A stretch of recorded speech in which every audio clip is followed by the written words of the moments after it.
welcome back to another video. Ngasigi videos dadi January December lore ko aduna January head ki reading tawdoine ado video se thagatning badi meam lay ado nambase ai handak kaino winter oibanina ko lok su yam thungbagi aido adom video number gum do khara na tai charge hai tare aduga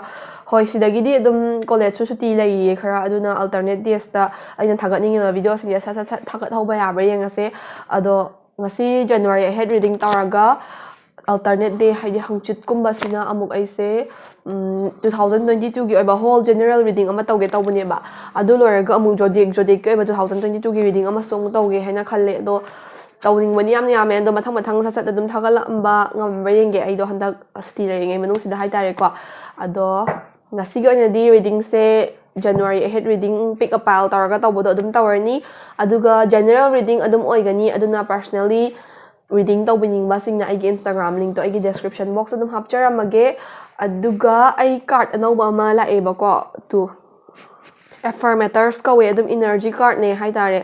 ado sigi card se yam kana di khut loidri aduna handaki reading sida di hapa aroge just utlam ge tawbane ba ko sumain tawe card ki back side sina do some the affirmations or energy mya ama yawdoine ba ado mathangi reading haidi 2022 gi reading da si se dum hapaga khara detail oiba achoba reading ama tawar age ngasi gi oinadi pal ani kha khaido oga January da kai kai oirak pa yai habado adu yengminarse so let's get into the video.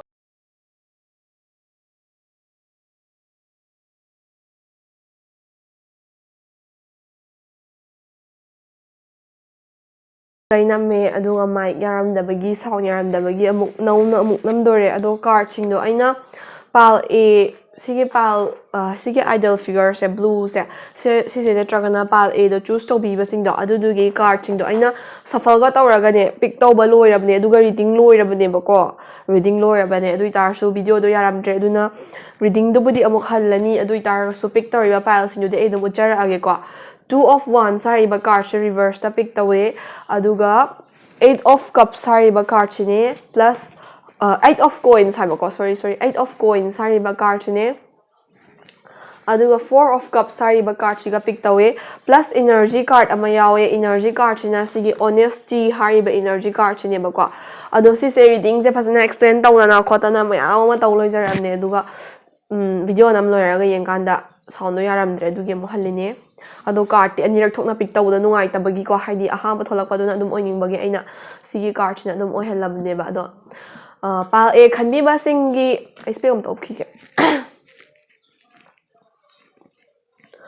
pal e khanbi ba singi ahamba starting of the month starting of the January month sida kai kai thainara pa ha matam na sigi 2 of 1 sari ba card che si reverse ne ba sigi card chi gi matungina starting of the month yam ka hena productive oiba month amadi oiroi ba maram ni kai gi no ha matam da pal e khani ba sing je festive mood ta mayam pun balang ba cha ba thak pa koi ba sigoma mayam sina surround tari ko haidi hojik se festive season ne Christmas New Year Christmas bye bye New Year si mayam sina pullaga adum mayam pun minna balang minna ba adum si mayam sina surround taraga ko isaze enjoyment amagi thrill amada adum leibado aduna maram oraga isagi oiba productive oiba thabak singna mai onsin mangam daba adagi isagi comfort zone haidi hojik nungai na lariba comfort zone jidagi thokning daba na maram oraga thabak singje ko na tawge haina delay tawraga adum thamba gumba ko aduna maram oraga anauba thabak amda paikhat pangam daba adagi paikhat ke na khan taraga su doubts and limitation haidi hojik phatlauna tawsaluraga amung daw ya jadi adagi ai isa si tawraga si oira adi kana negative consequences me ama khallaga isa ge ba productive oiba thabak amda tawbangam daba hai se si ne ba ko aduna ahan ba starting of the month di enjoyment and thrill excitement me amsina surround taraga isa ge ba personal thabak tadi ke ama imansin mangam daba aduguma oigani na hai ba for example thabak ki khakna traga su lai kuma pa ba hoge kaina khani ba singi su dum khara par loire gumba adagi adum hauda chahi hauda ngai bisimu kaina khallaga laithokpa sigumba se thengnarakani na haye second year card sina 8 of coins sari ba card thole ba ko 8 of coins sari ba card sina kai hari ge hamatam da sigi starting of the month sida thabak ko se pangthokhidre ko amta adu sing da isana khangjai chapchana ai si tawga da ba se taw hodre khotre haina khanjari ne ba khangja taraga su adum kay haini isagi talent isagi potential je manifest to wa hawrage na khalakanda perfectionism gi vision ama haini aina tawdori ba thabak se perfect oi daba yadi asoi angam yaw daba yawba yadi haina damaina khalaga perfect oi naba honari kanda thabak to mapung phana pangthokpa ngamdaba adum matam khara khakta loigadabdo perfect oinaba haina khalli kanda matam yam changhanba gumba ko adagi amu isana self judgment pizaba hayi tawriba thabak sida kitang soire kaina haraga so soiba sibu mathangna phasina tawar lori haiba khandabida ai just my soi halije kholi sani isana dum mina na tabako isana dum critical views me ama thada jaba sumaina haidi ke hani middle of the month sida yamtina chaotic oiba mind je charang khorang na ba stable oina leiba ngamdaba siguma singse thengna gani na haiba haidi starting of the month na productive oiba ngamaroi haire duga middle of the month kitang productive oina ba tawjara ka sida isana isada critical oiba judgment me ama thada jarabani na adum kai haini charang na ba wakhal laita da ba emotional oiba siguma mood swing siguma me absena surround toraga layerni na haiba gumbani ba sige second ni card china harise ko ado aroi ba card china aroi ba card haije tarot card ke aroi ba ne ko energy card am diwat le do aroi ba card china 4 of cups sari ba card chine ba sige card china ending of the January month chida kai kai orakani hab do haraka doi de do sige card chi matung in ending of the January month chida ko amu hojigi ahaba ai adum pulap samjallaga harke ko ahanba card tuna productive oiro excitement na tawraga leini khotni na haire second gi sina amuk productive oina ba hotna jara kan isana self judgment bizarni doubts limitations adagi perfect oina ba hotna jani na haire ko adu aroi ba card chi gi matungina hojiki middle of the month aduna yam influence tawni ba yam influence tawni haidi middle of the month to the isada self confidence magak pagumba judgment bizar pa mayam duna maram oiraga isana tawge na khanjari ba thabak tu da ko withdraw tawninga pa phark ba haidi IC thabak se tawaroi ge kaina withdraw tawninga pa haitare withdraw tawninga pa haidi isana confidence to manga abanina tawriba thabak tu dagi na thaininga pa adagi amaram the friends kumba peer pressure kumba distraction lak ba haidi asnang thabak tu hona tawra mos maina koiba chalu si picnic am chatsi si tawsi haina adum haidi mina su ko haidi mina phattana khanbagi influence tar pa dian tabako imanabi ma get together tawba social gathering ama tawba haisida yaudradi nungai te haina horpadu da nang su mina kai khanhi ga dage haina aduda nang nasagi goal du dai nang nasagi work tu dagi distract waraga adumba do ina yauna hotnarakba adagi amaromda kai haini nasana stubborn oizaba haidi ai isana singam draba sibu kaida wai hotnagi doino hairaga distract tawraga adum hotna se laptop ke kaina khalakpa gumba sigoma withdrawal feeling gumba se khara adum thingnarakani na haitare aduna January man se pal a gi damakta di yamna daw ya man amadi oidre aduna adum chahi horakpa se haitare ko chahi horakpa sida adum matam mang khibana han bagumba productive oiba amna tahobang am hodaba tawge haina khallaga sudum isana judgment bijari kana hotna hodaba sigoma singsina surround tawe haitare ko aduna yam ka hena happy oiba yam ka hena lucky oiba man amadi oidre January horakpa se ado aroiba card energy card sina honesty hariba card che thol eba ko ado honesty hariba card sina kai harige ha matamda January month se daw yadre khotre haiba reading sidagi khange ko pal egi damakta but isada honest oi jo na haiba haidi nang na sana ngamoi da ba thabak tu di ngam haidi perfect oi bangam moina khangjaba thabak tu di adum aduda hotnaraga khotlaga haidi perfect oi da ba yade haina gri takpagi mohutta nasada honest oi jaraga ai si soigi base mathang na phasina semdo oge kain admai honest oi ba adigi namana ba masen makta do oi taraga sudum honest oi ba feeling se uttaraga ni nang adugi damakta ultimately rewarded orakani haidi reward adum phangani aphaba mahai adum chagani aduna sigi January month se yari gai honesty na surround ta holo honesty hariba energy sina surround ta hanbiyo hairi ba ko ado sida loye pal a gi damakta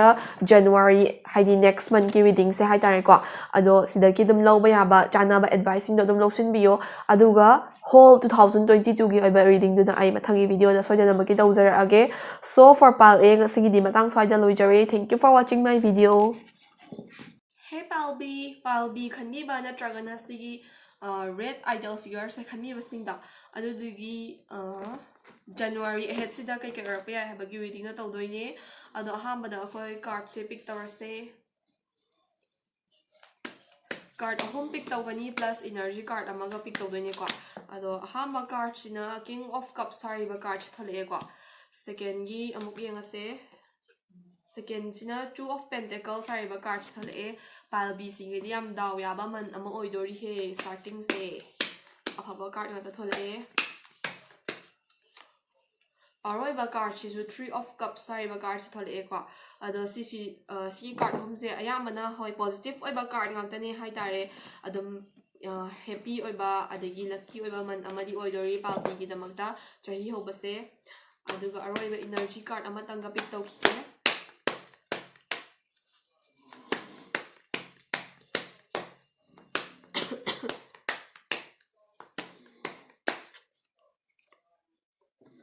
moving ꯍꯥꯏꯔꯤꯕ energy ꯀꯥꯔꯠꯁꯤꯅ ꯁꯔꯥꯎꯟ ꯇꯧꯋꯦꯀꯣ okay ꯍꯣꯏ ꯌꯥꯝꯅ ꯔꯤꯂꯦꯇꯦꯕꯜ ꯑꯣꯏꯌꯦ ꯀꯥꯔꯠꯁꯤꯡꯁꯦ ꯑꯗꯣ card ꯑꯃꯃꯝꯅ ꯀꯩꯀꯩ ꯍꯥꯏꯔꯤꯅꯣ ꯍꯥꯏꯕꯗꯨ ꯑꯩ ꯑꯃꯃꯝꯇ ꯑꯣꯏꯅ ꯏꯟꯇꯔꯄ꯭ꯔꯤꯠ ꯇꯧꯖꯔꯛꯑꯒꯦ ꯁꯣ ꯄꯥꯜꯕꯤ ꯃꯌꯥꯝ ꯔꯦꯗꯤ ꯂꯩꯕꯤꯔꯣ ꯍꯧꯔꯁꯦ ꯁꯣ ꯄꯥꯜꯕꯤꯒꯤ ꯑꯍꯥꯟꯕ ꯀꯥꯔꯠ ꯑꯩ ꯃꯃꯥꯡꯒꯤ ꯍꯥꯏꯗꯤ ꯏꯟꯇ꯭ꯔꯣꯗꯛꯁꯟ ꯄꯥꯔꯠ ꯍꯥꯏꯒꯗ꯭ꯔꯥ ꯄꯥꯜꯕꯤꯒꯤ ꯄꯤꯛ ꯇꯧꯕ ꯀꯥꯔꯠ ꯄꯤꯛ ꯇꯧꯕ ꯚꯤꯗꯤꯑꯣ ꯃꯇꯦꯛꯇꯣ ꯑꯗꯨꯗꯣ ꯑꯩꯅ ꯃꯥꯏꯛꯇꯣ ꯑꯩ ꯃꯥꯏꯛꯁꯦ ꯌꯥꯝ ꯅꯨꯡꯉꯥꯏꯇꯦꯕꯀꯣ ꯑꯗꯨꯒꯤ ꯐꯠ ꯐꯠ ꯅꯥꯟꯊꯣꯛꯄꯒꯤ ꯃꯥꯏꯛꯇꯣ ꯑꯃꯨꯛ ꯌꯥꯔꯝꯗ꯭ꯔꯦ ꯑꯗꯨꯒꯤ ꯍꯟꯗꯛꯇꯤ ꯌꯥꯔꯝꯃꯅꯤꯅ ꯈꯜꯂꯦ ꯑꯗꯣ ꯁꯤꯒꯤ ꯑꯍꯥꯟꯕ ꯀꯥꯔꯠ King of Cups ꯍꯥꯏꯔꯤꯕ ꯀꯥꯔꯠꯁꯦ ꯑꯁꯤꯁꯤꯅ ꯄꯥꯜꯕꯤ ꯈꯟꯕꯤꯕꯁꯤꯡꯒꯤ ꯖꯅꯋꯥꯔꯤꯒꯤ ꯍꯧꯔꯛꯄꯁꯤꯗ ꯀꯩꯀꯩ ꯊꯦꯡꯅꯔꯛꯄ ꯌꯥꯏ ꯍꯥꯏꯕꯗꯣ ꯍꯥꯏꯔꯛꯇꯣꯏꯅꯦ ꯑꯗꯣ ꯁꯤꯒꯤ ꯑꯍꯥꯟꯕ ꯀꯥꯔꯠꯁꯤꯒꯤ ꯃꯇꯨꯡꯏꯟꯅ ꯖꯅꯋꯥꯔꯤ ꯍꯧꯔꯛꯄꯁꯤꯗꯀꯣ ꯄꯥꯜꯕꯤ ꯈꯟꯕꯤꯕꯁꯤꯡꯁꯦ ꯌꯥꯝ ꯊꯤꯅ ꯑꯗꯨꯝ ꯍ꯭ꯌꯨꯃꯦꯅꯤꯇꯤ ꯀꯦꯔꯦꯛꯇꯔ ꯆꯦꯟꯕ ꯍꯥꯏꯒꯗ꯭ꯔꯥ ꯃꯤꯒꯤ ꯃꯇꯦꯡꯒꯨꯝꯕ ꯄꯥꯡꯅꯤꯡꯕ ꯐꯥꯎꯕ ꯑꯗꯒꯤ ꯊꯕꯛ ꯈꯨꯗꯤꯡꯃꯛ ꯏꯀ꯭ꯋꯤꯂꯤꯕ꯭ꯔꯤꯌꯝ ꯑꯃꯗ ꯃꯦꯟꯇꯦꯟ ꯇꯧꯔꯒ ꯊꯝꯕ ꯄꯥꯝꯕ ꯍꯥꯏꯗꯤ ꯔꯤꯂꯦꯁꯟꯁꯤꯞ ꯂꯩꯕ ꯑꯣꯏꯔꯣ ꯂꯩꯇꯕ ꯑꯣꯏꯔꯣ ꯑꯗꯨꯝ ꯏꯃꯨꯡ ꯃꯅꯨꯡꯒꯤ ꯃꯦꯇꯔ ꯑꯣꯏꯔꯣ ꯋꯔꯛ ꯂꯥꯏꯐ ꯑꯣꯏꯔꯣ ꯂꯣꯏꯅꯃꯛꯁꯦ ꯕꯦꯂꯦꯟꯁ ꯑꯥꯎꯠ ꯇꯧꯔꯒ ꯌꯦꯟꯁꯦ ꯌꯥꯝ ꯇꯥꯅꯤꯡꯗꯦ ꯍꯥꯏꯕ ꯂꯣꯏꯅꯃꯛ ꯕꯦꯂꯦꯟꯁ ꯑꯥꯎꯠ ꯇꯧꯔꯒ ꯊꯝꯕ ꯄꯥꯝꯕꯀꯣ ꯑꯗꯨꯒ ꯑꯃꯔꯣꯝꯗ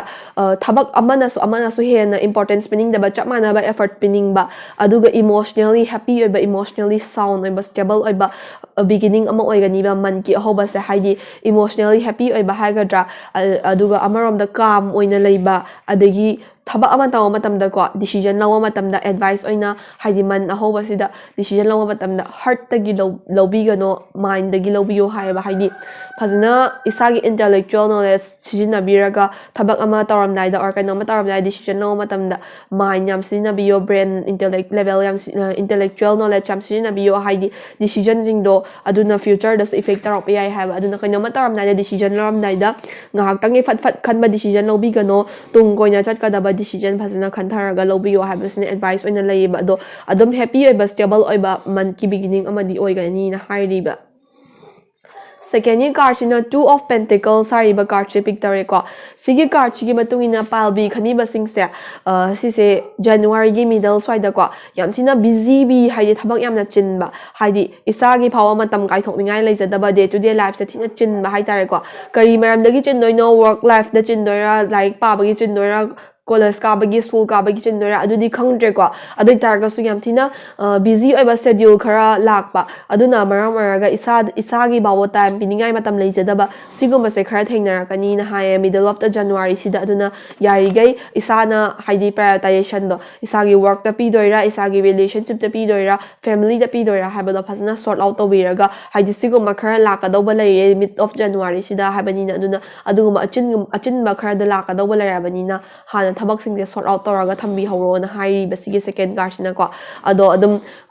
ꯀꯩ ꯍꯥꯏꯅꯤ ꯐꯅꯌꯥꯝꯅ ꯆꯤꯟ ꯇꯥꯔꯒꯁꯨ ꯃꯦꯅꯦꯖ ꯇꯧꯕ ꯉꯝꯅꯕ ꯕꯦꯂꯦꯟꯁ ꯇꯧꯕ ꯉꯝꯅꯕ ꯋꯦ ꯑꯣꯔ ꯃꯤꯟꯁ ꯑꯃ ꯅꯠꯇ꯭ꯔꯒꯅ ꯑꯃꯗꯤ ꯑꯗꯨꯝ ꯊꯣꯛꯂꯛꯀꯅꯤꯕꯀꯣ ꯑꯗꯨꯅꯅꯦ ꯑꯗꯨꯝ ꯑꯩꯅ ꯉꯁꯥꯏ ꯄꯤꯛ ꯇꯧꯔꯤꯕ ꯀꯥꯔꯠꯁꯤꯡꯁꯦ ꯂꯣꯏꯅꯃꯛ ꯄꯣꯖꯤꯇꯤꯚ ꯑꯣꯏꯕ ꯀꯥꯔꯠ ꯉꯥꯛꯇꯅꯦ ꯄꯥꯜꯕꯤꯒꯤꯁꯦꯅ ꯍꯥꯏꯈ꯭ꯔꯤꯗꯣꯀꯣ ꯑꯗꯣ ꯊꯕꯛ ꯌꯥꯝꯅꯗꯤ ꯆꯤꯟꯗꯧꯔꯤ ꯑꯗꯨ ꯑꯣꯏꯇꯥꯔꯒꯁꯨ ꯆꯤꯟꯒꯗꯧꯔꯤꯕ ꯃꯌꯥꯝꯗꯣ ꯍꯦꯟꯗꯜ ꯇꯧꯕ ꯉꯝꯕ ꯃꯦꯅꯦꯖ ꯇꯧꯕ ꯉꯝꯅꯕ ꯋꯦꯁ ꯑꯣꯔ ꯃꯤꯟꯁ ꯑꯗꯨꯝ ꯊꯣꯛꯂꯛꯀꯅꯤꯕ ꯑꯗꯨꯅ ꯌꯥꯝ ꯄꯥꯈꯠꯕꯤꯒꯅꯣ ꯑꯔꯣꯏꯕ ꯀꯥꯔꯠ ꯐꯣꯔ ꯄꯥꯜꯕꯤ ꯀꯣ ꯁꯤꯅ 3 of Cups ꯍꯥꯏꯔꯤꯕ ꯀꯥꯔꯠꯁꯦ ꯊꯣꯛꯂꯛꯑꯦꯕ 3 of Cups ꯍꯥꯏꯔꯤꯕ ꯀꯥꯔꯠꯁꯤꯒꯤ ꯃꯇꯨꯡꯏꯟꯅ ꯄꯥꯜꯕꯤꯁꯦ ꯖꯅꯋꯥꯔꯤꯒꯤ ꯑꯦꯟꯗꯤꯡ ꯁ꯭ꯋꯥꯏꯗ ꯑꯅꯧꯕ ꯐ꯭ꯔꯦꯟꯁꯀꯨꯝꯕ ꯈꯔ ꯊꯦꯡꯅꯕ ꯌꯥꯏ ꯅꯠꯇ꯭ꯔꯒꯅ ꯍꯥꯟꯅꯒꯤ ꯂꯩꯔꯝꯃꯤꯕ ꯐ꯭ꯔꯦꯟꯁꯤꯡꯗꯨꯒ ꯌꯥꯝꯅ ꯋꯥꯈꯜ ꯆꯥꯟꯅꯔꯒ ꯄ꯭ꯔꯗꯛꯇꯤꯚ ꯑꯣꯏꯕ ꯊꯕꯛ ꯈꯔ ꯇꯧꯃꯤꯟꯅꯕ ꯑꯗꯨꯗꯒꯤ ꯁꯦꯂꯦꯕ꯭ꯔꯦꯁꯟꯒꯤ ꯃꯨꯠ ꯈꯔ ꯂꯥꯛꯄ ꯍꯥꯏꯗꯤ ꯑꯦꯟꯗꯤꯡ ꯑꯣꯐ ꯗ ꯖꯅꯋꯥꯔꯤꯁꯤꯗ ꯁꯦꯂꯦꯕ꯭ꯔꯦꯁꯟꯒꯨꯝꯕ ꯈꯔ ꯊꯦꯡꯅꯕ ꯀꯣꯏꯕ ꯂꯥꯡꯕ ꯁꯤꯒꯨꯝꯕ ꯈꯔ ꯅꯨꯡꯉꯥꯏꯃꯤꯟꯅꯕ ꯍꯥꯏꯇꯥꯔꯦꯀꯣ ꯁꯤꯒꯨꯝꯕ ꯈꯔ ꯊꯦꯡꯅꯕ ꯑꯗꯒꯤ ꯑꯗꯨꯝ ꯄꯨꯜꯂꯤꯕ ꯏꯁꯥꯅ ꯂꯣꯏꯅꯔꯤꯕ ꯏꯃꯥꯟꯅꯕ ꯏꯃꯥꯟꯅꯕꯤꯁꯤꯡꯗꯣ ꯂꯣꯏꯅꯃꯛ ꯑꯗꯨꯝ ꯏꯁꯥꯅ ꯇꯧꯔꯤꯕ ꯊꯕꯛꯁꯤꯡꯗꯁꯨ ꯃꯥꯏ ꯑꯣꯟꯁꯤꯟꯅꯕ ꯑꯗꯒꯤ ꯀꯩ ꯍꯥꯏꯅꯤ ꯑꯃꯅ ꯑꯃꯗꯁꯨ ꯍꯦꯜꯞ ꯑꯦꯟ ꯁꯞꯄꯣꯔꯠ ꯐꯖꯅ ꯄꯤꯅꯕ ꯑꯗꯨꯝ ꯍꯥꯏꯗꯤ ꯐ꯭ꯔꯦꯟꯁꯤꯞ ꯒꯣꯜꯒꯨꯝꯕ ꯀꯩ ꯍꯥꯏꯅꯤ ꯄ꯭ꯔꯣꯚꯣꯛ ꯇꯧꯕ ꯉꯝꯕ ꯑꯦꯟꯗꯤꯡ ꯑꯣꯏꯒꯅꯤꯅ ꯍꯥꯏꯌꯦꯕꯀꯣ ꯑꯗꯨꯒ ꯑꯃꯔꯣꯝꯗ ꯁꯤꯒꯤ ꯀꯥꯔꯠꯁꯤꯅ ꯃꯤꯟ ꯇꯧꯔꯤꯁꯦ ꯏꯁꯥꯒ like isaga wakhal janaba like minded oiba mi khara anoba thengnarakpa yai so harine ko aduna karamba oigadoino haidi khangdre mi da depend tawe adu targa so adugo mi anoba khara thengnarakpa natraga na hanagi puliba mi singse dum wakhal janaba helakpa adagi celebration gi mut lakpa sigum sudum oiba yai na harine ba ko Aroiba Karchina moving Hariba energy Karchina surround to Palbi se. So Sigi moving Hariba Karchina Kai Hariga Hamatam the January month Sigi ending the Isagi life the changes Karalaka Doriba. Changes Karalaka Dori means Hana Laram the among the life to change Kartaraga Doris is a papa change so Denico. Hadi Isana housing middle of the January they am busy OBI caught behind Hagidra. Aduna Maram Oraga influence to changes or Basuyaeba Haidine. January gi ending sida yamna afaba dawyaba lucky oba opportunity khara phalang la aga life sida major change ama lakpa se aduna adu major change oigara minor change oigara changes khara di dum laka doreba aduna laka doriba changes sing aduna lakadoriba changes sing da adudo welcome taunaba isasu move taunaba ready da leibiro haibagumone ba haidi isa da changes phanamna bhaba changes lak taragasu move to bangam da ba adum hani comfort zone da stuck tower like taraga di life da chawkhat pa haiba singa marodana ko aduna ending of the January month da changes to direct mak lak taragasu changes to give vision khara urak pa aduna tragana changes to tapna lak ba hobo ibse adi taragasu adugi life ki matam na proper changes chahi duna proper changes to da anoba higi first month to na proper changes to the adapt raga chat pangam na mohna biyo na hai ba haidi lakadori ba change afaba change ne to na move to na ready da leibiro hai ba gumbani makwa